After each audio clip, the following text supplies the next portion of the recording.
রাস্তায় ফ্যাসিবাদ হেঁটেছিল, আমরা দেখতে পাচ্ছি বিএনপি তার অঙ্গ সংগঠনগুলো এবং ছাত্র দল একই রাস্তায় হাঁটছে, চক্রান্তে মেতে উঠেছে।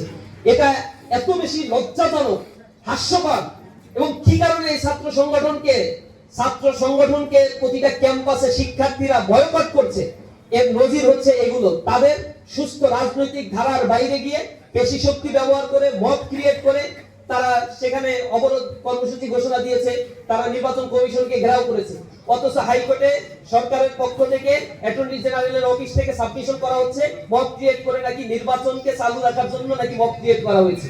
লজ্জাজনক একটা বিষয়। প্রত্যেকটা জায়গায় বিএনপি পন্থী এই আইনজীবীদেরকে বসিয়ে, বিএনপি পন্থী অ্যাডমিনিস্ট্রেশন, বিএনপি পন্থী ভিসি প্রভিসি বসিয়ে এই নির্বাচনকে বানচাল করার জন্য হীন কোনো চক্রান্ত নাই যা তারা লিপ্ত হয়নি। আমরা এগুলোর তীব্র নিন্দা প্রতিবাদ জানাই। সরকার যদি এ ব্যাপারে কঠোর পদক্ষেপ না হয়, না এবং অনমনীয় প্রভাব প্রদর্শন না করে, তাহলে তাদের চরম মূল্য দিতে হবে। আপনারা মনে রাখবেন, জুলাই বিপ্লবে এই হাইকোর্টকে ব্যবহার করে কিন্তু কোটার পক্ষের রায় দেওয়া হয়েছিল যে কোটা বহাল থাকবে।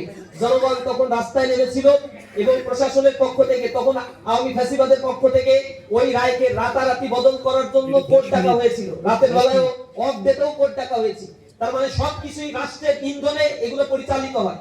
আজকে এই শিক্ষার্থীদের অধিকার হরণের জন্য আবারও একটা চক্রান্ত তারা মেতে উঠেছে এবং সেই চক্রান্তে কোর্টকে তারা ব্যবহার করেছে।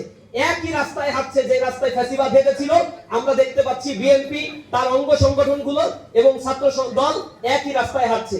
আমরা তীব্র নিন্দা প্রতিবাদ জানাই। 2টার সময় এই হিয়ারিং এর শুনানির ফলাফল ঘোষণা হবে। আমরা আশা করি সরকারের বোধোদয় হবে এবং এই চক্রান্তে ফাঁদে পা দিয়ে সামনের জাতীয় নির্বাচনকে তারা প্রশ্নবিদ্ধ করবে না, একপাক্ষিক আচরণ তারা বন্ধ করবে।